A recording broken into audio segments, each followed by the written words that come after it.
Welcome to the In Search of More podcast. I am your host, Eli Nash. Join me weekly on my quest for more from myself and more from this world. We'll see you on the other side. All right, welcome. Welcome, David Yishal. Thank you for having me. I'm sitting here with David Yishal Kalmus. We just before the cameras went on, they said it's episode 200. They slammed the thing and they say episode 200. What's a Yeshla Mana, Rotza Masayim?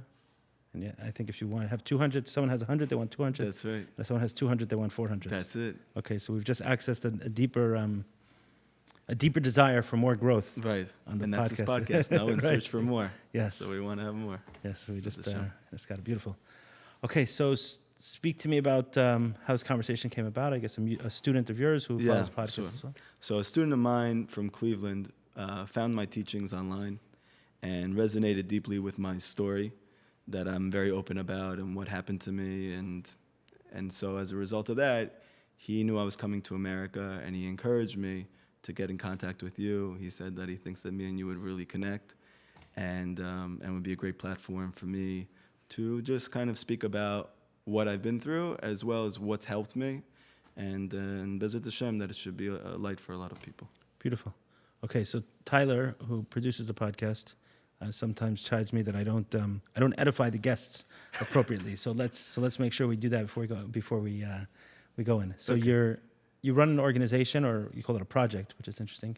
Only because of my students. So I'm like really disconnected now from like the modern world. I wasn't ever like that. You know, like I said, I grew up totally secular. But I kind of, like Noah's Ark, I went into a bubble to try and refine myself. So anything that I do, which sounds modern, is because my students are like, David, listen, nobody's going to listen to if you don't do this. Or it's a good idea if you call it project at the end. Everyone's calling it project. Gotcha. So my idea was just to call it Seon Breslov. And then one of my students from Queens was like, you should add project to the end. I gotcha. Okay, so the idea is to bring the teachings of Rabbi Nachman to as many people as possible with kind of, through your lens, the way it's impacted you personally. Beautiful. So bring us to your story. You said you grew up in New Jersey. Sure. I grew up in New Jersey. I grew up in a secular home. I went to a Reformed synagogue when I was a kid for Rosh Hashanah, Yom Kippur. That was the end of it. But I was always a very deep thinker, even as a kid. So I was always thinking about the meaning of life and God, stuff that like I've heard afterwards is not as normative for like, let's say, a 10-year-old or 11-year-old. But I was thinking about that stuff. By the time I was in 6th grade, I got bullied for the first time. And that had a very big impact on my life. What did the bullying look like? So I had a group of friends who were considered like the popular kids in the school. And I noticed that every time we hung out, they would speak badly about each other. And even though they were friends, and I never really understood it. Or someone would tell them like, hey, here's a secret. Like, this is something, don't tell anybody. And be like, oh, you got to hear what this guy said. Right. So it was like, I felt always kind of like an alien in the sense of this is my group of friends, but I feel different. Right. And then the bullying proved that I guess I was. And, I was diagnosed with ADD when I was in high school. And they say that one of the features of ADD is often there's bullying. And often there's like a lack of social awareness, meaning you don't know the type of impact that you're making on people. And they're taking it a certain way, and you don't pick up the cues. Gotcha. So I don't know if that's me excusing what happened. Are you an oldest child? I'm the youngest. I have child. 2. Okay, it's me and my older brother. He's 3.5 years older than me. Got it, okay. So anyway, it looked like it was recess, went outside, went to go look for my group of friends, couldn't find them, started looking around the playground, can't find them, finally see them. So I see they're playing something, so I run over to them, they run away. I'm not aware really what's going on. So I'm like, oh, this is an interesting game. They're running. So I run after them. And I ran after them, and they ran away again. And then, like, over the course of me doing this and doing this, it kind of hit me. They're running away from me. Right. And then when it hit me, I just, like, went inside the school and sat down. And I was just trying to figure out what's going on. One of my friends came up to me and told me, David, they're running away from you. And then, it hit me that was like kind of like my first experience of what would be like bullying or ostracizing. Right. And I took it really, really hard. That soon after that, I had my first depressive episode. I was about 10 years old. I saw my first social worker, therapist, whatever. I couldn't sleep at night. I also watched an episode of The Practice. It was a TV show that used to be around. I don't think it's around anymore. But the episode was about, there's a defendant, and he's trying to defend this person who's on trial for murdering a lot of people in a really cruel way. He looks innocent the whole show. And then at the very end of the show, he gets him off. And like, you're so excited about the fact that he got this person who was falsely accused off. And it ends up being right at the end of the show, after he gets off, he tells the defendant, just so you know, I killed all of those people and I'm going to kill many more. Thank you. Huh. Between that episode and the bullying and my internal experience of everything, it all kind of like hit me like a ton of bricks that the world is not as nice as I think it is. And it doesn't seem like there's justice. And there's like a sense of cruelty that I don't think I was really aware of. And that was the beginning of me suffering from mental health issues for almost 20 years. Wow. Depressive episode approximately once a year for about 15 years. In the beginning, they were mild. What is a depressive episode? Yeah. What does that look like? Back then, it was more mild in the sense that I could hide it. So I could pretend that I was okay, and really I feel a sense of malaise, lack of motivation, lack of joy, just feeling morbid and dark. And usually what would end up happening is, because I'm very good at pretending to feel and look like I'm feeling something that I'm not, so nobody really knew. And then one day my mom would usually come up to me and say, David, and she'd see me like not looking 100%. She goes, are you okay? And then I would just burst out crying. It was like 6 months worth of me hiding it. And then when we'd all realize like I'm sick and I need to get help. So that was how it started. That was what the bullying looked like. And there was other instantiations of that as time went on. And I started to wonder if there's God. And that became a big part of my life. What was the framework for there to be a God to wonder? So actually, it's funny because my parents put me in an Orthodox preschool as a kid, which is very foreign for a secular family to do that. But they told me that they were the only school that took you all day. So because of that, they put me in there. It happened to be, I don't remember this, but they said that I wanted to be a rabbi. I wanted to be a singing, dancing rabbi, which is funny now because I'm like a Breslov rabbi, as the world would have it. They said I came back and I told them we got to keep Shabbat and we got to keep kosher. I don't remember any of these things. But after I became Baal Tshuva and reconnected, they told me afterwards. So I always kind of felt like there was God and God was in my life. But I didn't have any type of framework or reference point because I grew up secular despite that Orthodox preschool experience. And then by the time that this whole thing happened, I found a book on evolutionary theory. And I found this book going into middle school in the library. I like to read a lot. And that was a paradigm shift, and that was a huge aha moment for me in my life, because for the first time I had answers to why, let's say, friends could be so cruel, why people do things to look a certain way, why it is that girls like certain types of guys and not other types of guys. It was, in my mind, at that point, oh, we're evolved monkeys. Okay. And so even though it sounds maybe silly, but at the time, it answered all of these questions that I had. Right. You were searching for an answer, and here I was searching for an answer, right. and how I have multiple answers for all of this stuff that I never could understand why people are like this. But on the other hand, that left a gaping void in my life, because if that's true, then God doesn't exist. And so that became my religion. I started reading books on atheism. I started listening to podcasts. I started listening to YouTube channel and debate. I became like a religious atheist. Middle school, high school, and it just became like more intense as time went on. If I thought that a person believed in God, I would spend like hours with them trying to disprove to them that God doesn't exist. Wow, so interesting. Yeah. So that continued, and it got more intense. And my friends knew me as like, I'm always talking about this. Now, in retrospect, why are you always talking about something if you don't think it exists? You know, it doesn't really, doesn't make 100% sense. It's like if, let's say someone said that there's a planet called Nebulon, and that planet doesn't exist. I realize it doesn't exist. Imagine me every conversation, like, can you believe people believe in Nebulon? Like, why would I be talking about that all the time? in retrospect, I realized because it's not that I didn't believe in God. I didn't believe in the God that I thought that there was. Like Rav Levi Yitzchak Berdichev said, that I also don't believe in the God you don't believe in. Right. And so he's really been a focal point of my whole life, even when it was me as an atheist not believing in him.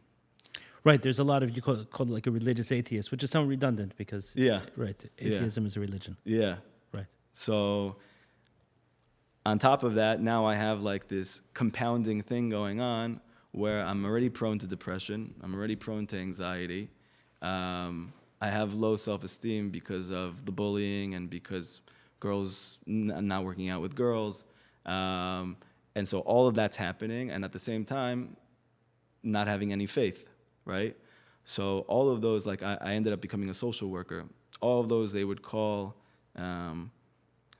weaknesses, but they would call things that you have to be concerned about, meaning that they're factors, they're not strengths, they're weaknesses. And when you have enough weaknesses, it turns into dysfunction. Okay. As opposed to like in psychology, where they see you kind of like, if you have an issue, they say you're sick. Whereas a social worker would say, well, maybe you just have 9 things going on that are all compounding to cause what looks like sickness or dysfunction. Understood. A different way of looking like at it. a stacking of kind of negative events or Right. negative experiences. Right, exactly. Or a likelihood of... Exactly. Right. Like maybe you're Something low more difficult. socioeconomic, or you're in an oppressed neighborhood, or you come from parents that were divorced, or Right. you were abused, and you have all these things going on at one time. So you have a low chance of feeling good about yourself, right? Right. There's actually a term for this, like an ACE score or something. There's some Oh, sort, yeah? right. I forget exactly what it is, but there's like scores based on different events that someone Right. they experience physical abuse, they grow up in Right. poverty, where their parents divorced, Right. their father go to prison, right? So Right. like stuff like that. Exactly. So that was kind of going on for me, and then besides all of that, because I had this yearning desire to fill that hole. Some people are struggling, but they can kind of just continue to struggle, and it becomes their life. Right. I couldn't take the pain, and so I would constantly look to fill it with things, and usually that would end up being drugs or alcohol or dangerous activities, partying, clubbing, traveling across the world, anything to try to fill this hole. Right. I often say that, like one of my saving grace for me is that I have a very low tolerance for things being off. Like it Right. just doesn't. Right. I see people are able to handle it. I get very thrown off very Yeah, quickly. yeah, 100%. So I think that's why some of the best people suffer, because there's a tremendous sensitivity, not just to pain, but just to everything. Sensitivity to truth, sensitivity to lies, to what's good and what's not good, and what's healthy, what's not healthy. And Wanting justice, Right. wanting fairness. Right, Yeah. exactly, all of that. So yeah, and what ended up happening was, through the course of that, now I'm in college. I went to Penn State University for psychology. A lot of people who do suffer with these things, that they usually end up becoming clinicians or social workers or whatever. A lot of people don't realize this, but there's a tremendous amount of compassion that you build up from having gone through these things, right? Like there was a quote I heard from, I don't know if it was a social worker, but he said, beautiful people don't just happen, meaning that they're the result of all the darkness that they went through. And so a lot of me going to school for Penn State, for psychology, all of this was really to try, probably for sure, to try to help others not to have to go through what I'm going through, and I haven't figured out yet still, but also probably in a subconscious way, hoping that I'll find healing along the way. Right, to understand it better for yourself. Yeah. Yeah, what is actually going on. Right. So I did that, but at the same time, I'm destroying myself with drugs and with really dangerous things, not finding any wholeness. I think it's part of that, like a numbing behavior. Yeah. Right, oftentimes that sensitivity pairs quite well with addiction. Yeah. Right. And I had a learning disability, so like I struggled at school. It was like, even though I got good grades, thank God, but it took a tremendous amount of effort to do that. It wasn't like a normal amount that you would have to put in order to Understood. get a decent score. I would have to stay up like all night to do something that might take somebody else a half an hour. And as you keep stacking that up, in addition to the drug use and the girls and all of that stuff, it's just a lot for a person to deal with, and it would just quickly devolve into mental health, depression, severe depression, and the depressive episodes as the stressors increased as I got older and I had more responsibilities and whatever. Then the depressive episodes became more intense and I became more dysfunctional. Understood.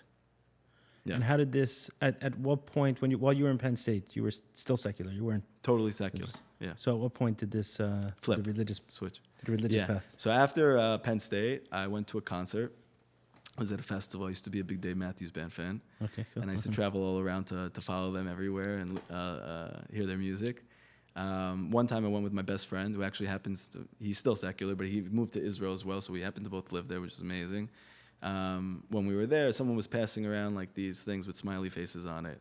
And, I'm very adventurous. Part of it is just because my personality, and part of it, again, is just trying to fill a hole. Right. So I said to my friend, like, why don't we try this? So we did. That was my first acid experience. Got it. And that changed my whole life. So, he probably just like, the concert just like bugged him out and it brought him to like a new sensory experience. I actually saw things, and it was a very religious experience. And mystical. And one of the main thing that I came out of it with was I have to go visit Israel, which was totally not on my radar, nothing I thought about. And that was one thing that came out. Also happened to be a verse from the Torah that kept going through my head through the whole thing, even though I never learned the Torah. Mm-hmm. I ended up finding out later on that it was, and there's a lot of Torah on it. So there's a lot of them. What was the verse? What was will be. What was will be. It's Shlomo Melech. Yeah. Mahaya, yeah. Got it. Yeah, and the Zohar, which is the root and the foundation of Jewish mysticism. So it explains that pasuk, that verse, is the proof that Moses, is going to be the Messiah. So he's going to be the Mashiach. So how is that the proof? Because the Zohar says that pasuk, what was will be, the first letters of that pasuk spells Moshe. Right.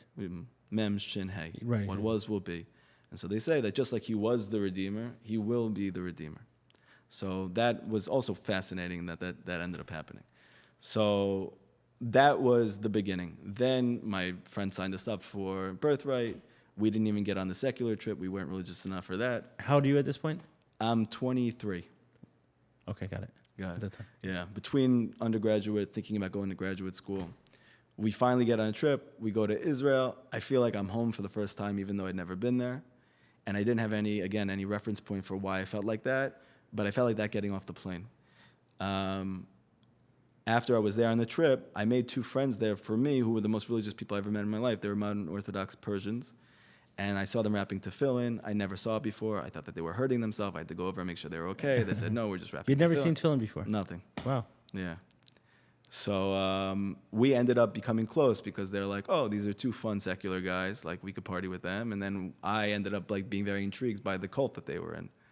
And so we hung out. And Which cult were they in? Called Judaism. No, I know, but I'm saying which sect of the... They were modern Orthodox. Got it. Okay. Yeah, it was not a cult, but I thought it was a cult. Right, I understand. Yeah. No, I understood you said it tongue in cheek. Yeah. So at the end of the trip, I was going to go back. And I didn't believe in God after the trip. It wasn't nothing like that. But it definitely was an amazing experience. And then those two boys asked me if I want to travel across Israel for about a month. They have a wedding at the Western Wall at the end of the month. And it'll be a lot of fun. So I was planning on going to another Dave Matthews Band concert when I got back home. I had already planned on getting tickets. My dad said to me, he's like, David, listen, you're starting graduate school soon. You're not going to have any time. You're not going to have any money to do stuff like you've been doing. You've seen this band 30 times. See how much it costs to extend the trip. If it's not so much, you should stay. So that was an unbelievable advice because I looked it up. It was $50 to extend for a month, which doesn't make any sense. I did it. And it's something with the birthright tickets. For some reason, it was the same when I went on birthright. Yeah, okay. It was $50. $50 to extend. Wow. Okay. Yeah. So a week before I left, we rented a house in Eilat, which is like the party capital of Israel. And we were there the whole week, and I was doing what I usually do, drinking until I'm blacked out and, hoping that somehow this is going to lead me to a better life. And Thursday night, I went out. I was at a club, and I'm like, it was like very old people and me, and I'm like, I just felt like, what am I doing? You know, why do I keep doing this? And where is this going? This isn't going anywhere. And I left the bar, and we went close to the ocean, and there was a slingshot. And you go in, and it jumps up really, really high. It comes down, and I saw a slingshot with what? That was the ride. It was like an amusement park ride, but isolated by the ocean. I got it. Okay. Yeah. So I went over there, and there was a girl who was over there, and she looked at me, and I looked at her. I ended up walking over to her. She happened to speak English. I didn't know that was like a tremendous novelty for a Yemenite Israeli Jew to speak perfect English. Her mom's an English teacher. Her parents are divorced. Mom married a Canadian. Anyhow, I ended up really connecting to her. And I didn't really know what it meant that her shirt was coming down to here and her skirt was coming down to here. And I didn't really put these things together. Ended up being, I asked them, I'm like, it's late Thursday night. They're probably going to go to sleep soon. Friday night's party night. Why don't I ask them if they want to go to a party tomorrow? So I said, hey, do you want to hang out tomorrow night? We can go bar or whatever. She's like, tomorrow night's Shabbat. So I was like, what's that? And she explained to me what Shabbat was. So that was my first. You know what Shabbat was? They didn't know what Shabbat was. Oh. Didn't know what Shabbat was. She told me. I still thought it was like a party because she said there's food and there's drinks and there's family. I'm like, oh, that sounds great. I was like, can I come? She's like, you had some knowledge from Hebrew school, but not a lot of detail. No, it was a Reform Hebrew school. They didn't really teach you about that stuff. I'm saying the Orthodox. That was when I was like 4. Right. So I don't remember anything that they taught me then. Got it. Yeah, it was only afterwards. I asked them if they had Facebook. They said no. So pretty much like it was a weird conversation because on the one hand, she seems very interested, and on the other hand, she's rejecting like all of the questions that I had. Right. So I didn't know what was going on. Ultimately, they lived in Tel Aviv with their dad, and we were planning on spending the last week in Tel Aviv. So I was like, oh, that's great. So let's hang out then. We ended up hanging out. I fell in love with one of those girls, and that was the beginning of my introduction to the Orthodox Jewish world. She didn't realize I was an atheist in the beginning, and I didn't tell her. She just thought I was secular and didn't know anything.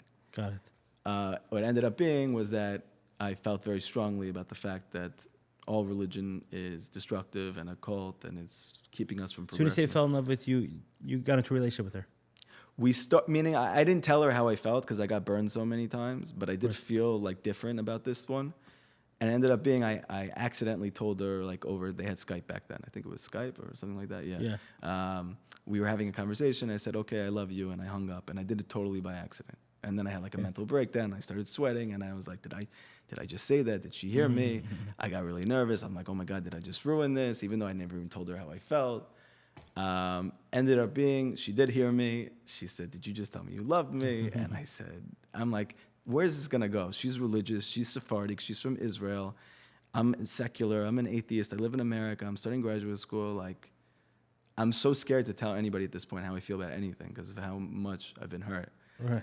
But I'm just thinking like, I'd rather get hurt right now and then like start graduate school and hopefully then just drag this out for the 2 years that I'm there and never tell her how I feel. So I told her. And she told me she felt the same way. Oh, so. And so then we had that, which was amazing. That was like life-changing for me. But on the other hand, there's this really big piece in between, which is that I don't believe in God and I'm like against it. Right. So then she told me, she's like, I asked her all these questions that I had, these very deep philosophical questions. I read a lot of books on philosophy, like, you know. So she didn't have any answers for me. She never even thought about it, and she didn't care what the answer was. For her, it was just the way she grew up. Yeah, she told me, she said, David, listen, I don't know the answers to these questions, and I don't know how to explain to you, but I know that God exists. I don't need a proof for it. But you know that there's rabbis that have answers to these questions. I was like, what? She goes, yeah, you could speak to an Orthodox rabbi about these things, and like, there's these questions all the time. I was like, really? So she said, yeah. And she encouraged me. I was starting graduate school at UCLA to go meet them and talk to them. And it was Sukkot. And I ended up going to, and I used to work out like crazy. It was also part of my whole thing to try and move away from pain. Understood. Yeah. So I was like working out like a fiend, and I was doing it every single day. And it was like my whole day was based around my working out. And I was by this, I think it was Hillel for the first time on Sukkot, and this person came from behind me. He goes, "Do you work out?" And I said, "Yeah, who are you?" And he told me, "I'm Rabbi Rupp." So I was like, okay. So Jacob Rupp? Jacob Rupp, you know? Okay. I see on Instagram, I come across him. Okay. I think we had a conversation once. Yeah, cool. Yeah. Awesome.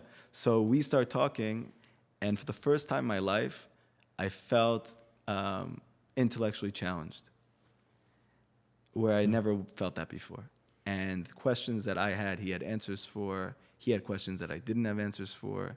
And I was so intrigued by this conversation that I just wanted to spend time with this person. So I started going over his house for Shabbat. Those were my first Shabbat experiences. And it only it furthered my belief that this really is a cult. But on the other hand, I loved it. Why? What furthered your belief that it was a cult? I mean, they're not using technology. Oh, I gotcha. Yeah. They're talking about God all of the time. They're like, don't seem to be in tune with what's going on in the world necessarily. It just seemed like thousands of years old practices. Understood. That people were still doing. And I already had so many preconceived notions about religion, about Jews, about people in general, trying to look for something to be able to get through life. So it wasn't necessarily what was going on there. I think it was a lot more. I've already had a framework in my head. And Understood. It just fit in my head. Right. Yeah. So I was spending like a year there, and they let me spew like all my atheistic beliefs. I was going crazy with it the whole time I was there. And then after about a year, one of this like side rabbis, the rabbi's assistant, so he's like, "David, listen, I don't know what you need or what you're looking for, but here's a book I learned from this person. I think that maybe you'll connect."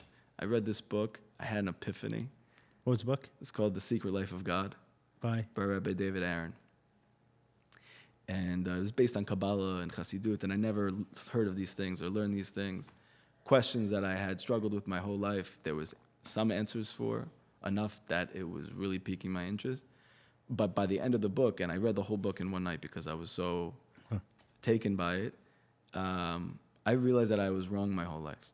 And that not only is there God, but the whole reason that I am the way that I am and I felt like an alien my whole life and yearn for the things that I want for myself and for the world is actually because I'm Jewish. How did the acid trip affect your belief of God? It affected my belief in the sense that it brought me to Israel, and in the sense that things that I saw in the trip ended up being a part of the Torah, a big part of the Torah. But there itself, there wasn't a sense of, hey, I've just touched a part of the divine or mystical experience. No, I didn't have that. I know a lot of people have. Right. I didn't feel like that. It was more just what it opened up for me in terms of what I ended up doing as a result of that. Understood. Interestingly enough, after I read this book, I couldn't sleep all night because I'm not the type of person who goes like halfway into things. It's like, oh, now there's God, that's interesting. And so like, I'll start saying, thank God. You know, it was right. like, no, my whole life is going to change now. Right. And I'm going to have to start learning a lot more about what does that mean and what does it mean that I'm Jewish. And my girlfriend is a religious Jew. So it was like a lot. And I heard a loud sound out of my apartment building. And it was right after this whole thing that night. I thought it was coming from the frat next to my house. I thought they were having a party maybe. I went and looked outside. There was no party going on. I started looking around for where the sound is coming from. I don't see where it's coming from. So I closed my door, and the sound is getting louder. So I think that this sound is now coming from my apartment building. So I'm looking out the door, and I'm trying to see where is the sound coming from. I can't find it. I close my door. So now everything's closed in my apartment, but the sound is getting louder. And now I'm really scared because I'm starting to feel like either I'm having an acid flashback from the one time I did it, or I'm having a psychological breakdown. Because that sound kept getting louder and louder and louder, and I realized it was in my own head. And so I got down on the ground, I put a blanket over my head, I said, please stop, please stop, please stop, for about 10 minutes, and that sound kept getting louder and louder and louder and louder. Scariest moment in my life. It just stopped. Boom. What was the sound? I'm going to tell you. Okay. I didn't know what the sound was, and I didn't want to tell my girlfriend that I had this because I didn't want to think I was crazy. So I kept it to myself. But that next morning, I told my girlfriend, I'm going to start keeping Shabbat. And that was after her knowing that I'm an atheist and I'm anti. Right. I told her I read this book and I had this epiphany, whatever. Months later, she showed me a video of a sound that was being heard all around the world and nobody knew where it was coming from, YouTube. And I got the chills and I said, what's that sound? She goes, David, you don't know that sound? I said, no. She goes, that's the shofar blast. So then I start looking into what's the shofar blast. I mean, I remember when I was a kid growing up in Rosh Hashanah, I'm like starting to recollect and put things together. I didn't realize the significance of it, that when Mashiach comes, there's going to be a shofar that's heard all around the world, and everyone's going to want to return. So what's this? So what was captured on YouTube? What were they saying? No, you see a video, you hear a sound of a shofar. Yes. And you hear it like coming from the sky. You don't see where it's coming from. And you have not even Jewish people. You just have people hearing that sound, looking up at the sky and not knowing where it's coming from various different places, all within a very short amount of time. And they put it together like in a video. Oh, wow. Okay. Yeah. So I looked it up. Saying not everyone heard it, but certain people heard it. Certain people heard it. Understood. So that was the beginning. I ended up finding out that Rabbi Nachman of Breslov explains that there are little malachim, these little spiritual forces that go around with these little shofars, and they're looking for lost objects. And when they find one, they blow their shofar. Oh. And so I was one of those lost objects. And I actually went to Chabad. There's one Chabad next to my house in Marlborough, New Jersey. And that was my first time kind of going for Shabbat, hearing the Torah reading. And I'm sitting there, and it's all new for me because I never read the Torah. And it's talking about what we're getting to now, where the Jewish people go up and receive the Torah. And it says Moshe went up the mountain, and there's this shofar blast. And the sound is very loud, and all the people are very scared, and they're trembling. And the sound is getting louder and louder and louder and louder. And obviously this was a very profound experience for me because I had like a little mini Matan Torah experience.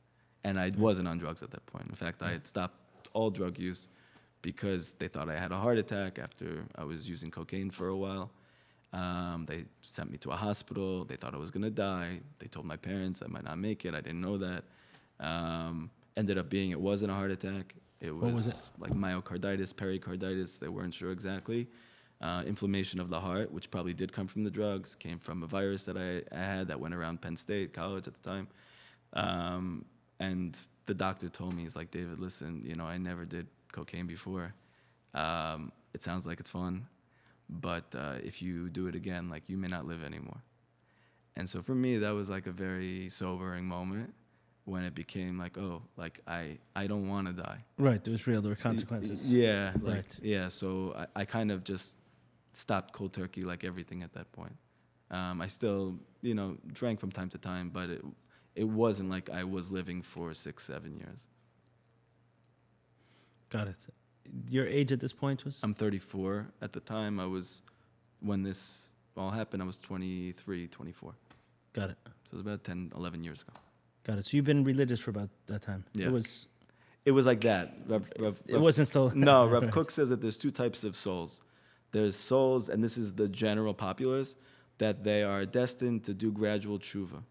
Means like when they realize that God exists, they will then spend the rest of their life in a very gradual way progressing to higher and higher levels of consciousness and connection to that truth.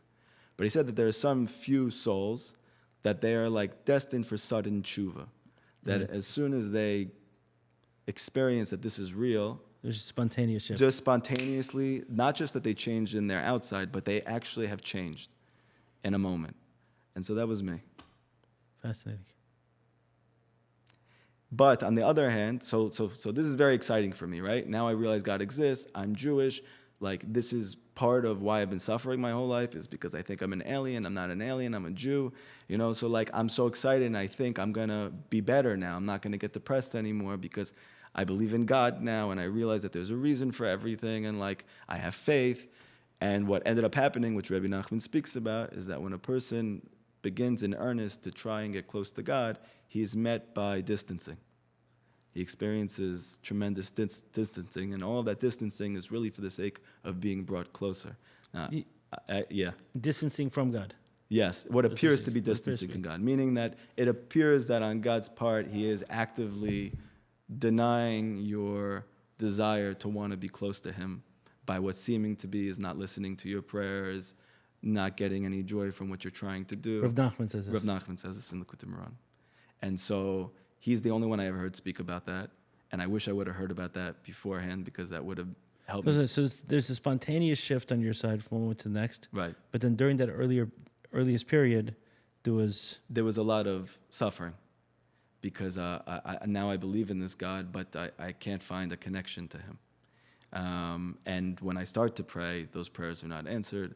And because I had so much stuff that needed to be worked through, I was asking for big stuff, and that stuff wasn't happening. So then I got severely depressed. And I had my worst depressive episode ever. It lasted about 3 years. Wow. I was totally dysfunctional. No hiding, nothing. I was toast. I was sleeping in my bed all the time. When I wasn't sleeping, I was crying hysterically, feeling horrible. But still religious. Still being religious. Unreal. Yeah. And you didn't connect it to that maybe, I'm sure your parents did, right? That here my son is becoming religious, and obviously you had depressive episodes before, but here was... The worst. Right. Yeah. Did they... I think, unfortunately, like, their experience with me, that obviously, like, on the one hand, here's this happy, smiley, joking, light person who has tremendous demons, right? Who's constantly dealing with these demons. And so for them, I think it was not something new. It was just, okay, he's older now and it's getting more intense. But they didn't connect it to I don't think they connected it to religion. I think they probably thought the religion itself was a phase, like that. I got you. Yeah, I was going to come in and out of it, just like with everything that I have. Understood. So at this point, I came in contact with Rabbi Nachman of Breslov's teachings. I had moved to New York now with who would be my wife. Your wife was the same person you met at in Eilat? Same person. Okay. Good. Same person. We ended up getting married. I was actually scared. I should just say this for anybody who's listening. I was scared to date, even though I wanted so desperately that somebody should like me, because I was scared to bring somebody into my life. Like if let's say I met my wife and she saw me in the beginning and I'm happy and she sees the David that I show everybody, so that's great. People like that David. But then there's the David that's 80% of the time, which is very scary and very dark and morbid and not a place anybody wants to be. So on the one hand, I was always hoping to find somebody who would actually like me. And on the other hand, I was trepidatious about bringing somebody into my life in a real way. And for the first few years that we were together, I actually did not get depressed for a little bit of time. So I thought maybe between that and I found God and all these things, I'm starting to, and that's when everything collapsed. Understood. And it was a little bit before that I found Rabbi Nachman of Breslov's teachings. And I kind of had that same experience where I felt like I was home even though I'd never been there. I opened up It's kind of like feeling like the first time you went to Israel. Right, exactly. Right. The same exact experience. I've never been here before, but this feels like home. And I was fascinated by how deep it was and how abstract and how possibly healing and psychological. And it was just unbelievable to me. So when you originally started to become religious, was that more Sephardic because It was more Sephardic, exactly. And because my wife's family, most Sephardim are into Kabbalah and into like the mystical stuff, even though they're also often have a simple understanding of God, that kind of lent it to me because I was always looking for a more simple life. My mom went to barber school to be a hairdresser, and my dad, his dream was to be a basketball gym teacher. Right. So my parents didn't have like ambitious being very wealthy or, my parents are very simple people. They're smart, but they're very, very simple. They would have been happy with whatever. And I grew up like that, and I think I took that on myself. It's probably also part of my soul, but I was always looking for simplicity. And so because of that, I always struggled, especially dating secular Jewish girls, because a lot of it was about what's going on the outside and what you've achieved and how much money you have. And I never resonated with it. It didn't I didn't have a sense for it, like a hoosh for it. Right. So I would often date like non-Jewish girls, and I told my grandpa, who's like a Holocaust survivor, I'm never going to marry a Jewish girl. And then he's like, I'm not coming to your wedding. And it was like the first time we ever fought. And it ended up being that there are Jewish girls who are very simple and who are not materialistic. They're just not from America. Or yeah, Making big statements. Yeah. yeah. No, I'm not saying that everybody's like that. Listen, I haven't met any to disprove your theory yet, but I'm saying my wife is Yemenite. She's Sephardic. She's from Israel. There's a tamimus. There's a simplicity about it. When I went to her house for the first time, it was very, very small. It was like the smallest home I'd been in. And there was more happiness in that home than I'd ever experienced. So I had to put together, like, where is this joy coming from if it's not coming from outside of them? Right. And a lot of it has to do with the depth of their faith. And what I came to learn from Rabbi Nachman is that simplicity is really the key to joy. And so there was like a huge whatever. So that was the beginning for me. But really, my fascination with Judaism and Torah came from Kabbalah. I was obsessed with everything that was Kabbalah. I was reading every book on Kabbalah. But it never actually changed my life. Meaning I would learn it, and I'm like, wow, it felt almost like a drug trip without being on drugs, which was, I'm used to that, and I like that. And so that was great. But on the other hand, I'm still getting angry all the time. I'm still moving towards sadness. I'm still fighting with my girlfriend. I'm still mad at my parents. I'm not changing. Even though this wisdom seems like it could change me, but something's not, translating. So it was Rav Nachman's teachings that you felt changed you. Started to, but here's what happened, and here's kind of like where everything fell apart into a movie of hell. So I started learning these teachings, and I read them vociferously every single day. I was just learning Likutei Moharan in the morning and the night. I was a social worker, so I was going to Queens to work at Ohel in Brooklyn. And I was doing social work, and I was learning Likutei Moharan on the way there and on the way back. And I was starting to feel sad. And then it got very bad, and it happened very quickly. And I was very unhappy with my life, and I was very unhappy with myself. And it kind of reached this whole tension point where it kind of just bursted. I started to experience brain fog. It's like this. It's kind of like a computer where like the apps don't move. You're trying to press the buttons and they're not really. And I went to a million doctors and everyone said there's nothing wrong with you. So I started trying all this homeopathic and all this natural stuff. I spent a lot of time and a lot of money and nothing helped me. Then I started to look to go see psychiatrists and therapists. Nothing helped me. And because everything wasn't working and this was taking a huge toll on me in my life and my ability to function, I started to become depressed. But this depression didn't go away, and this depression was the worst. And because I went to see so many now therapists, psychiatrists, I started doing like not conventional treatments like TMS. I don't know if you ever heard of transmagnetic stimulation. I think that's what they call it. It's kind of like, I don't know if you ever heard of ECT or saw it in like a horror movie from the 80s with Jack Nicklaus, but there's something called ECT where you get electric convulsive therapy, shock.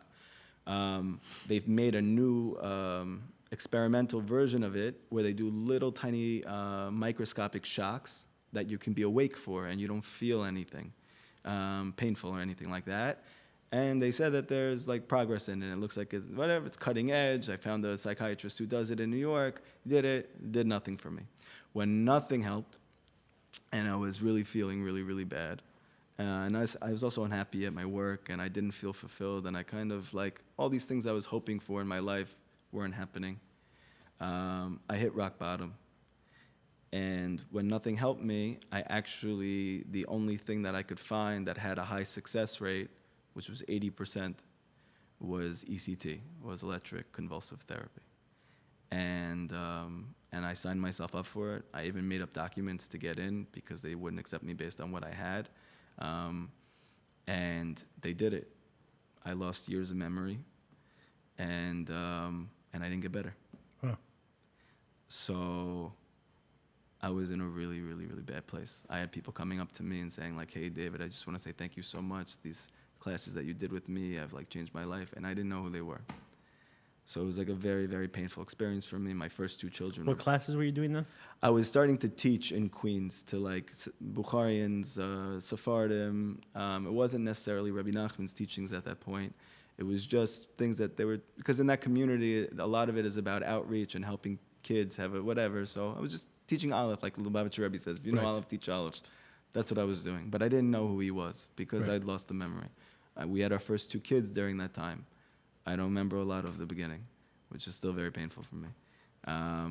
And when none of this worked, I started to have suicidal ideation.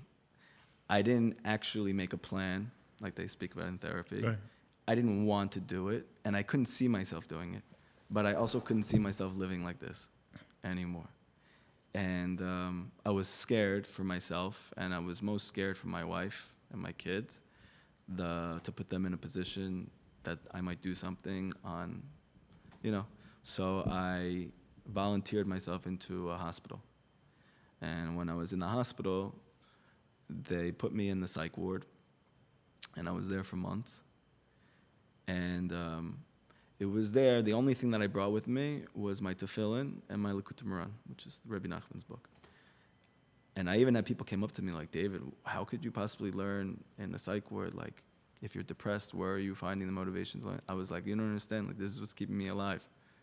Like, just the hope that's in here. Right. But this is where I had my life-changing moment, was in the psych ward. First of all, I realized that almost everybody there had one common denominator, and that their thinking was very complicated. Their thinking was complicated? Yeah, including me. Okay. There's a tremendous desire to ship and shape reality according to what you want to happen. There's an intelligence. There was a very high level of intelligence that was like across the board. There was a high level of dissatisfaction with the life that ended up happening. But there was, I saw a total lack of simplicity. Again, this idea. There was none of that. And it started to, Rabbi Nachman's teachings started playing in my head about how complication leads to depression and mental health issues, whereas simplicity, because Hashem is simple, He's one, He's Echad, so the more you connect to God, the more you're connected to wellness, right? So in that case, what would it mean to be happy? It would mean to be simple, not because I'm not thinking anymore, but because I'm attached to the one who is simple. Got it, understood. Right. So that was one moment when I realized, like, if I'm ever going to get out of here, I'm going to have to actually, for the first time, really work on changing the way that I think, which was very sobering for me. And secondly, and this was the really big change, was I was sitting in my hospital bed, in my hospital gown, and my kids were coming to visit me, my little babies with my wife. And I'm just thinking about my life and how did I get here? How did I get to the point that I'm a kid running home from school, from the bus, dancing on the way from the bus to my house, back to the bus, to the bullying, to the first depression, to the not being able to sleep, doing well in school with the learning disability, getting all these degrees and seemingly looking like I'm succeeding and yet feeling so bad, using all of these drugs, having such a toll on my health, becoming religious, like this whole, how did I get here? And it just like hit me that everything that I've ever tried to do with all earnesty didn't work. And that hit me like a ton of bricks. Like I can't save my life. I can't do it. What do you mean by that? Everything that you've... Meaning that I tried... All of my efforts have amounted to this. Yeah, all of my efforts Okay, have I amounted to understand. this. Yeah, I got it. that's a simpler way of saying it. All my efforts have amounted to this. And I said to myself, if Hashem really does love me as much as Rabbi Nachman says He does, and if really everything in my life is Hashem's ratzon, and like the Baal Shem Tov says, a leaf, how many times it turns in the air, how many revolutions it does, is only by the ratzon of Hashem. The Like a leaf that's falling from a tree. Leaf falling from a tree. Not just that Hashem's causing it to come down, but the amount of times it turns is also Hashem's ratzon. If there's that degree of hashgacha pratit, providence, and Rabbi Nachman goes to this to the extreme. Everything is Hashem. It's all Hashem. You're depressed, it's from Hashem. You're this, it's from Hashem. It's all from Hashem. So, but on the other hand, if that's that same entity loves me and wants the very best for me, and you feel that from Rabbi Nachman, so then Hashem, you're going to have to save my life because I can't do it.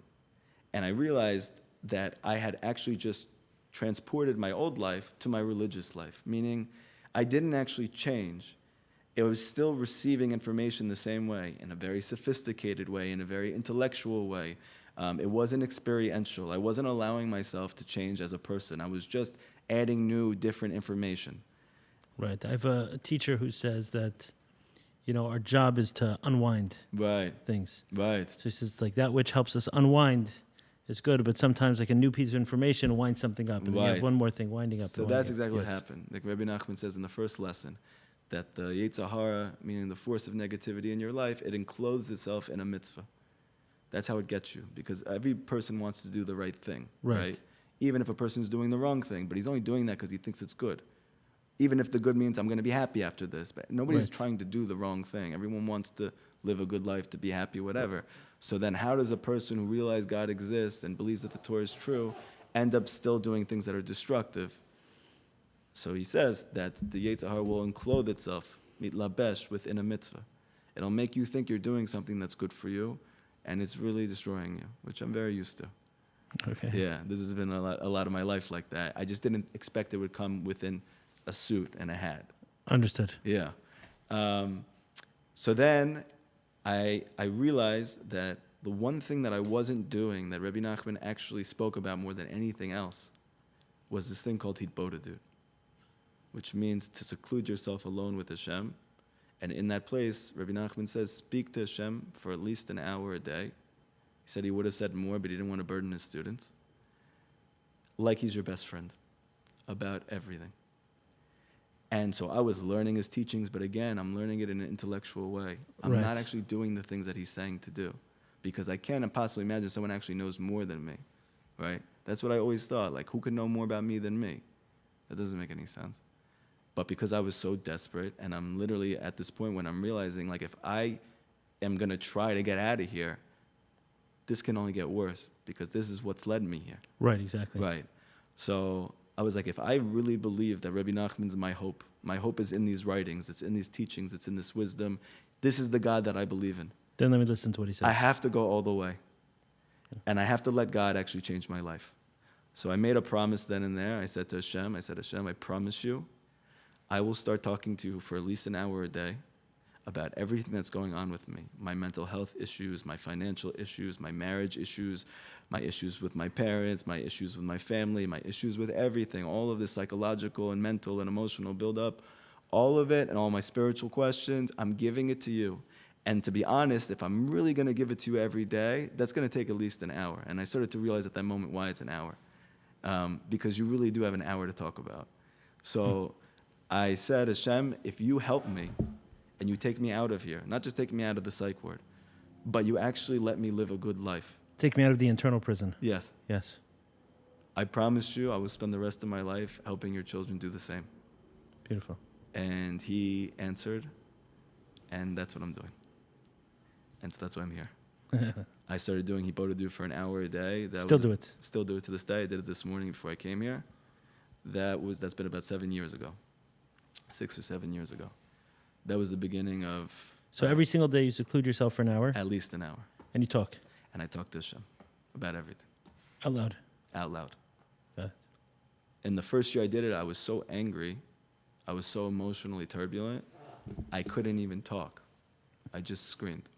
And Rabbi Nachman says that makes sense and that you should do that. And even if you can't talk at all, just to be alone with him is good. When you say scream, are you screaming at him?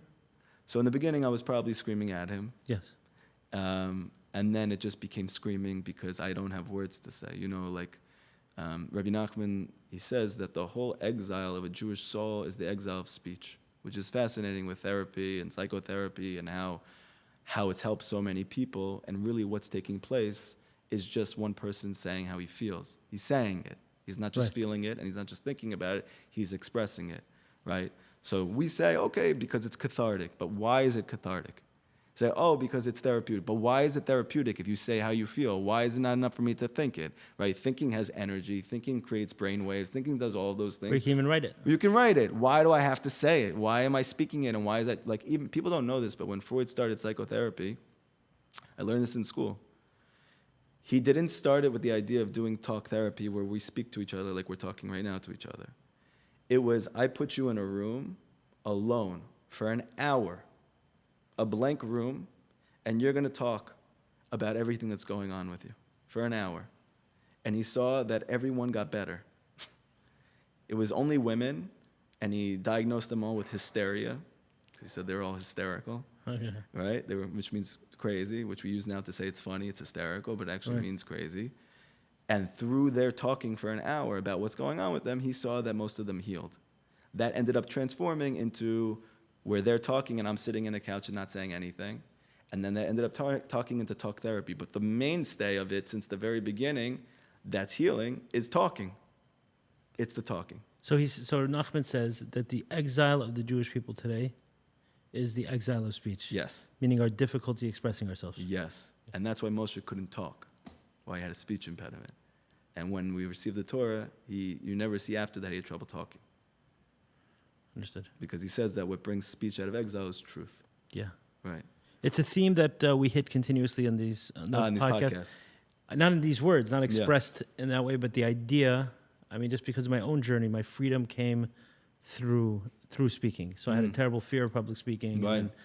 And, overcoming that fear. And sure. Throughout, I speak a lot about being having been addicted to pornography and other sexual behaviors. And one way I've described it is that if the energy didn't come out of my mouth, it forced itself out of the lower parts of my body. Exactly. Like it had to be expressed. 100%. And Rabbi Nachman says that explicitly. That what? That if a person does not talk it out, it comes from between your legs. Really? Yes. Unbelievable. Yeah. He knew everything. I'm telling you, I'm not saying that. I'm not like, I didn't grow up like this. I'm just telling you, like, if you read these teachings from the beginning to the end, you'll see this person. No, I've often said it much more coarse. I said, if the energy doesn't come out of my mouth, it comes out of my penis. Yeah. 100%. Yeah. Yeah. It also speaks about wisdom in that way. That what? That if you take in wisdom and you don't verbalize it, or it's not healthy wisdom, the wisdom will come from between your legs. What does that mean? Meaning he says that secular wisdom actually leads to wasting of seed. He speaks about chitzoni chokhmah, which is not rooted in something panimi, in something deep and internal. Because it's external, everything in you has to release, whether it's from your mind or whatever it is. So where does it release from? It can't release from your mouth because it's not actually panimi. The whole purpose of your speaking is to be able to speak inner truth, right? Your mouth reveals what's within you. But if you're learning something which is totally external and connected only to the laws of nature, right, it's physical, where does it release itself? It releases itself through a seed. Interesting. Yeah, so that was actually where I made that was a big change in my life in terms of the area of shmir to Breet, which is not masturbating. Right. Like, it came from the most unlikely way, which was learning this and me stop listening to the news. By stopping listening to the news, then it didn't... I stopped having the urge to watch porn as much and to masturbate and things like this. Very interesting. Yeah, there are a lot of stuff you touched on that are completely consistent with my story. So, for example, this one I gave you, in terms of, in my own journey, I found that it's possible it's because of the way I was raised, right? That there was a God, which I wasn't sure about. If there was, I hated him. Right. But I certainly couldn't ever say something negative about him or towards him. Or let's use God instead of him. I certainly couldn't say anything negative about God or towards God. Right. Because then if there was a God, that God would be very angry at me and punish me. Right. And at some point in time, it hit me and said, well, why do I have to have, I think it was someone shared with me that if you don't like your version of God, fire him. And get another one. Right. I'm like, okay, why not? Right. I probably got most of my ideas from someone else anyway. Right. Oh, here was, I remember. I had a sponsor in recovery who said to me, it's like my third sponsor in recovery who I was going through the 12 steps with. And he said, I want you to, the second step talks about a higher power and talks about God. The third step talks about God, the second step, higher power. He said, I want you to draw. Give me a drawing, crayons only. Draw God and let's show it to me and let's talk about it. And this God had, he was definitely angry. He had tzitzis, which occurred to me later time, like God is not Jewish, Right. But he had tzitzis, he was angry, and there were like some other features there. And then we began talking about, that, what did I draw here? Right. Someone else would have drawn something else. Meaning there isn't, whatever my definition was like a compilation of ideas that were shared with me. It wasn't some sort of profound truth. Right. Right. So I'm like, okay, so let's get rid of it. Right. And let's start again. And this new God that I hired, I was very comfortable taking, hearing me talk back to him. And I've often recommended that to people that they should They should write, I guess I say, everyone should write 2 letters. If they have an addiction, should write 2 letters. One is thank you to the addiction. Instead of hating it, say, thank you so much. You've been a good friend for a long time. You probably saved me through a very important part of my life. I wouldn't be so attached to you otherwise. Right. So thank you, goodbye. Right. Right? But thank you for the good times. And then a letter to God, dear God, F you. Right?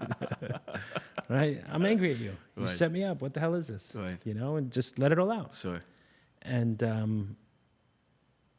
then where that turns into, where that dovetails into, is a personal relationship with God, because that's a central part of the 12 steps, which is where I became sober and found a lot of meaning. And, you know, I've been at everything for a long time, but it was in the 12 steps that I finally found something that I felt like was rooted in a truth that felt stable. It wasn't good for a month. And a big part of that was the personal relationship with God. It didn't have to be absolutely non-existent. So, okay, very... now we're talking about... I have a student who lives in Miami. I was here a couple years ago to do a class with Gedalia Fenster. And after the class, he knew that I used to be a therapist. So he said, David, why don't you come by my clinic and run a group? And I hadn't run one in years. And I was like, I'm not sure, whatever. I ended up going. I ran a group for the first time in years. And I told them what we're talking about now. It wasn't about religion, nothing. I'm just telling, I was like, listen, I went to school for this, so I've been on the side of the one who's speaking to you, like I'm doing right now. And I've also been in a place like this. Right. Yeah. So I'm just telling you what helped me. I speak to God for an hour a day, and it totally saved my life. And I spoke about it. And one of the people there, he was about 6 foot something. He was dark skinned. He looked like a hipster. His eyes were locked on me the whole time I was talking. He came to me after the group that I ran, and he goes, in a deep voice, he goes, David, I'm Jewish. I was like, what? And he goes, yeah, my mom's Jewish. My dad is Hispanic, but my mother's Jewish. I'm Jewish. And I go, oh, that's great, And then he goes, can you tell me more about this Hitbodedut thing that you're talking about? So I start telling him, and he said, can I call you if I have a question about whatever? So this is a person who's been addicted to heroin for many, many years. He's tried to get off. He's went to many clinics for rehab, went back to it over and over again, and then finally ended up in Gedalia's rehab. I gave him my number. I said, call me anytime, whatever. I flew back to Queens. He lost my number, found it back from Gedalia, called me. He said, David, I did 45 minutes of this thing that you called Hitbodedut. I spoke to God for the first time in my life for 45 minutes. I broke down crying, and I realized that what I'm missing in my life is a personal relationship with God. Right. He's been sober now since then. He went to Yeshiva in Israel last year. He's back in Miami now. I'm hoping to see him tonight in the class. This is what we're talking about. I mean, this is this unbelievable power that it's not. If a person's been through addiction, you can't fake something that it works to get out of it and stay out of it. You can't fake. Fake something, meaning like the way that I always thought about God is like a defense mechanism, meaning I need God because the world is too hard and I have no way to cope. Understood. Right. But if you like you were speaking about in the 12 steps, or like this person experienced in there, or I experienced in the psych ward, you can't actually heal from a made-up thing in that way that you have such an intensity of sickness. Right, it's not going to work. Yeah, it's not going to work. Right, you're saying you can't fake recovery from addiction. Right. I understood exactly. Yeah. That's all. Right, 100% true. Okay, so, this is a few years ago. You're not talking very long ago. No. Was it 5 years ago? Yeah, it was about 6 years ago. That you came out of the psych ward? Yeah. I got it. Okay, so keep saying the story. Going. Keep going okay, with the story. So then what happened was I started to get better slowly, very slowly. And I had like a lot of moments of epiphany within this Hitbodedut. Rabbi Nachman says that when anybody talks to Hashem, no matter what his spiritual level is, no matter where he's holding, he will experience what's called Ruach HaKodesh. He will have divine inspiration when he speaks his truth from his heart to God. And you'll start to have these aha moments about why I'm sick and why I can't get better, and confronting truths about myself and maybe preconceived notions that I have. You start to experience truths within yourself, and you start to work with them, right? So that's a big part of it. And also because you're alone, away from the phone, and away from music, and away from technology, away from marketing, so you're able to actually think for yourself. You don't realize how much all of these are influencing your thought process, even your emotions, your mood, the vibe, right? But to get away And this is what most people experience. I'm alone, I'm away. You automatically feel like this tranquility of mind that you're not used to. Right. Now, Rabbi Nachman says that tranquility of mind is essential to thinking properly. Meaning you can't actually think. But you can also get the opposite of the tranquility of mind. Meaning you can become very anxious during it. It could, but that's why you speak. When you speak from your heart, Rabbi Nachman says automatically you will start to feel a lessening of the anxiety. It comes from the being there, but being in this weird tension from I have all this stuff within me, I'm not yet able, even if I am talking, this isn't my truth. Meaning I haven't got to the core yet, I haven't allowed myself to say it, or I don't believe enough to speak it. But when you actually get, like we're talking right now, and I'm in it with you, and you're talking like that to God, your anxiety will dissipate. Nice. Yeah. Okay, so keep so yeah, so so as that now this is happening, I went back to teaching, right? But now I'm teaching Rabbi Nachman's teachings, and I just happened to see a person who was he was my boss to get me through. I decided to move away from social work and from therapy to start learning Aleph Bet in the Yeshiva in my late 20s. For you to start? For me to start. I just felt like if my whole goal from the beginning is that I want healing in the world and I want to heal, and I come to a realization that healing comes from truth, then I have to know this truth and experience this truth as much as possible if I'm going to give it over. And so for that, I have to, learning's only a part of it, right? But it's a part of it. So you come out of the psych ward having made this deal that if God takes you out of this place, you're going to hit the ground running, and you do so immediately. You can hit the ground running, sharing this with others. So it happened by chance. I saw someone with Likutei Moharan in their hand. I never saw somebody else with a book. I said, do you learn this? He goes, I love this book, but I don't understand it at all. He sees that I teach and I'm in a kollel or whatever. So he says, can you teach it to me? I was like, I don't know if I could teach it to you, but we can talk about it, whatever. It started like that. It was me and 2 guys. That 2 guys became 5 guys. Those 5 guys became 10 guys. Those 10 guys became 15 guys. Those 15 guys became 20 guys. And then they asked, can we do a class more than once a week? It became twice a week. Then it became 3 times a week. It became 4 times a week. And we're learning together for 2 to 3 hours every night, 4 nights a week. And I didn't realize there's nothing like this going on because I didn't grow up religious. Right. I don't know all the stigma that there is about Rabbi Nachman, about Hasidus, I don't know any of these things. I'm just like, let's learn these things together. And I'm talking like I'm talking to you now. And we just got very, very close. And it was helping all of us. It was helping me. It was helping them. And then what happened after doing that for a few years is that one of them told me, like, David, like, you can help a lot of people. I was like, what do you mean? He's like, the way that you teach, the way that you speak, how you give it over, like, it doesn't have to just begin and end in Queens. Like, a lot of people would have from this.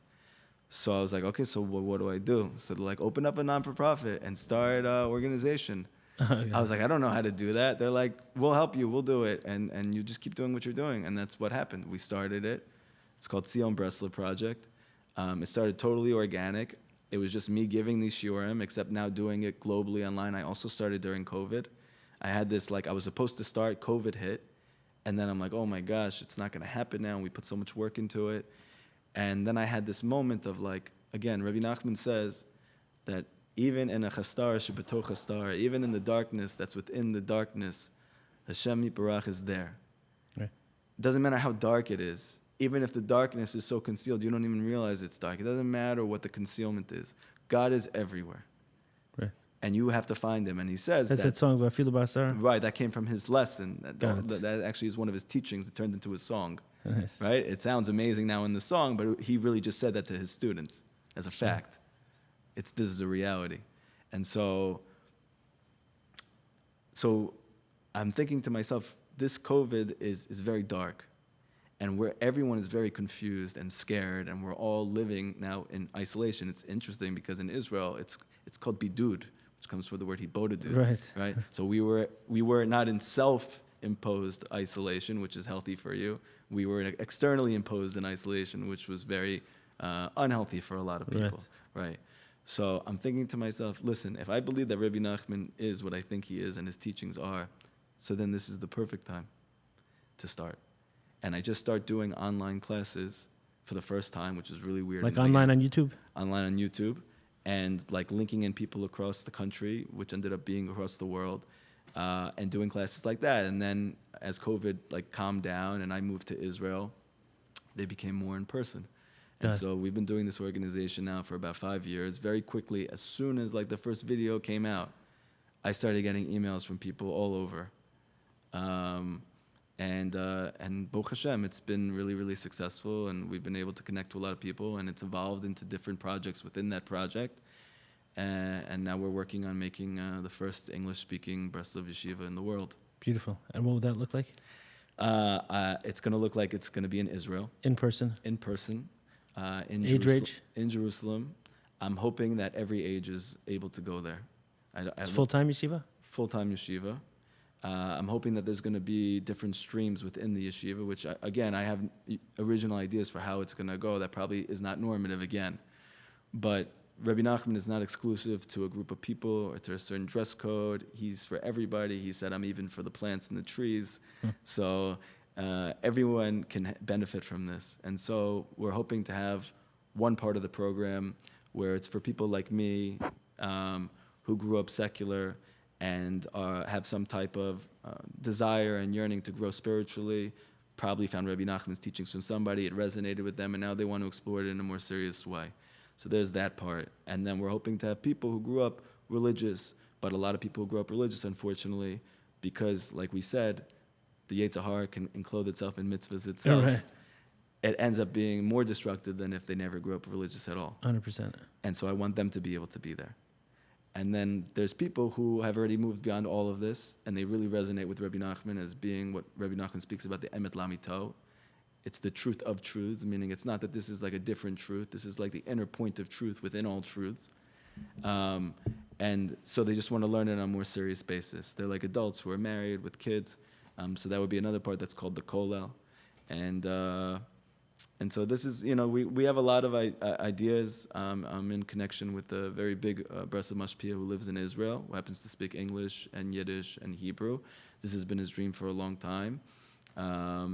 He's an incredible tzaddik who's living. And so we have kind of met with this goal, and we're hoping to start it at the beginning of next year. Beautiful. Beautiful. So when you're giving classes, like for example, while you're here in Miami, you'll be give some class discussions. What kind of topics are you touching on? Right. So it depends on, like last year when I came here, I spoke a lot about joy. Rabbi Nachman has a lot of novel teachings on joy. Not just his insistence on striving to be happy, which is already novel, but how you actually achieve being happy. Right? Everything about Rabbi Nachman was novel. Like he's a chiddush. He's just different. His teachings are different. His personality is different. He's just different. So for a person who struggled with depression my whole life, and now thank God I haven't had a depressive episode for the first time now in 6 or 7 years, right? And I haven't seen a therapist either besides God for every day, right?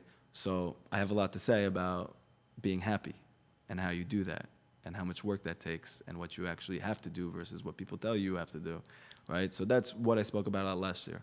This year, with what's going on now with Israel and the war, I think more than ever, Rabbi Nachman's message of faith and hope is more salient and needs to be discussed, and to have real conversations about what's going on and how do we approach it, how do we make sense of it, how do we come together. Right. And so, like Rabbi Nachman says that to the degree that a person lacks emunah, which emunah means faith, but it means other things as well. It doesn't just mean faith in God. It could be faith in yourself, right? Right. Belief. To the degree that you lack that belief, to that degree, everything in your life seems heavy, okay? So it seems like a very simple statement. But Rabbi Nachman's main student, Rav Natan, heard this, and he's thinking about his life and how his relationship with his wife is heavy, and he's thinking about how his avoda, meaning his service of God, is heavy. He's thinking about all of these things are heavy, but when he came to Rabbi Nachman, the one thing that he felt like he got was faith. Like, that's if I got it, and that's what he told him. Right. He stopped in the middle, which usually students of Hasidic masters don't do this, and he said, "What do you mean if you have faith, things don't feel heavy? If I have one thing, I have faith." Rabbi Nachman said, "It's true, you believe in God, but you don't believe in yourself." Okay. Now, obviously, you learn from this something very, very deep, that faith as a matter of transformation is it's not just about God. It's just as much about you. And those two things are not separate realities. They're one reality. They meet in the same place. And for you to even believe in God, Rabbi Nachman says, you have to believe in yourself. And he even says that there are going to come times, specifically, when you pursue the search for God, that everyone around you is going to question what you're doing. And he says that's also for you to find belief in yourself. Very interesting. It reminds me of the second step of the 12 steps, which is came to believe that a power greater than ourselves could restore us to sanity. Right? That there's two parts there, right? That there's a power greater than ourselves. We can believe that, but can that do we have hope? Right? Wow. Could that power restore us to sanity? It's amazing you said that. There was a story of a Breslover Chassid. And the old school Breslover Hasidim, they were real Hasidim, just like you see any other Hasidim. They wear black and white. Right. They have a lot of layers of clothes on. No matter how hot it is in Israel, it doesn't make a difference, right? They live in isolation. So they were traveling throughout Israel to different graves of tzaddikim. And when they were doing that, they ended up having to take a stop on the side of the road, and they were so thirsty, and they didn't bring water with them. So this Hasid saw a secular Jew, Israeli Jew, and he had like a water stand. So he goes, oh my gosh, a miracle. And they walk over to there, and they say, can we have some water? And he said, of course. And then he goes, we don't have any money. We didn't bring anything. He goes, don't worry, it's on me. They're like, oh my gosh, this is great. They give him the water. And then as he gives him the water, he takes out a kippah from on the bottom and he puts it on his head. They didn't even know. He's like, whatever. But he was Sephardic. This is like a very Sephardic thing to do. They're sitting down now and they're talking, and he goes, okay, I gave you something. The waterman said, I gave you something to the chassid. He said, now you tell me something. You help me with something. He goes, what do you mean? You just told me you don't want any money. And he said, no, teach me something. So this chassid, he wasn't used to telling other people things that Rabbi Nachman said. It was like the first time anybody ever asked him something that his Rebbe said. He didn't know. So the first thing that came in his head, and it was like 6 words. If you believe you can break, believe you can fix. Now, those words have become the hope of my life, and it sounds a lot like the second step of what you're talking about. If you believe you can break, believe you can fix, which has a lot of meanings to it, meaning if you believe that things can break, you have to also believe that they can heal and they can fix. But if you believe that you're the cause of the breaking, right, you have to believe that you can also fix what's been broken. Right. If you have the power inside you to break something. Right. You have to have the power to be able to fix things. Right. Right. If you have the power to shift something in a broken way, so shift it. You can make those types of changes. He told this person this thing, and then he left. Next year, or a couple years later, I don't know how many years it was, he comes back, and he's doing the same trip again, going to graves of tzaddikim. Again, he's thirsty, and he's looking now for this water guy, but he doesn't see him. He sees a different stand with a different guy. This guy's religious. He's got peyot, and he's got a kippah, and he's got the whole garb. And he goes over, he says, can we please have water? We need water.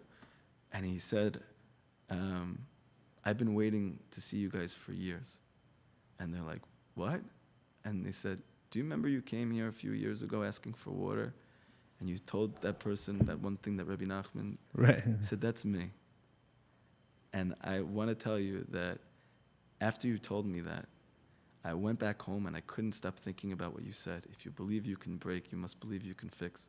He said, the real reason I haven't been religious my whole life is because I've done so many things that have been destructive, and I just couldn't possibly imagine that I could ever fix what I broke. And because of that, I never pursued it. And I don't know what it was about what you said or how you said it, but I came home and I told my wife, I want to start to learn Torah and to keep Shabbat. And eventually they came along as well. And I just want to say thank you so much. Beautiful. But these are the profound messages. You know what I'm thinking about while you're talking is, Abraham Tversky? Yeah. So, I mean, he's a well-known rabbi, psychotherapist, and also, for many, he's the, maybe the father of the Jewish recovery movement. Absolutely. And a lot of people challenged him on his willingness to encourage people to go to 12 steps and get healing in that way, especially that's considered a spiritual program. Right. And what some people have told him is, hey, you have Tanya, you have Chassidus, you have all these, Kabbalah, you have all these ways that we have Musar of healing. Why are you sending people to read this book, The 12 Steps of Alcoholics Anonymous? So Aaron Tursky responded, and I'm sure he responded this many times to many people, is that you're right. These truths exist in many different places. But I don't know of a group of people who read these books, who read the Tanya like their life depends on it. Right. There they do, so I send them to those rooms. But it sounds to me like what you're creating is a group of people who read Rabbeinu, Likutei Moharan, like their life depends on it. Wow. It was good to come to America just to hear that. Thank you. Thank you so much. Thank you for coming out here, and I hope you get an opportunity to share your story widely, and it brings healing to many people, to you, to your family, and to the wider world. Thank you so much. We'll do it again.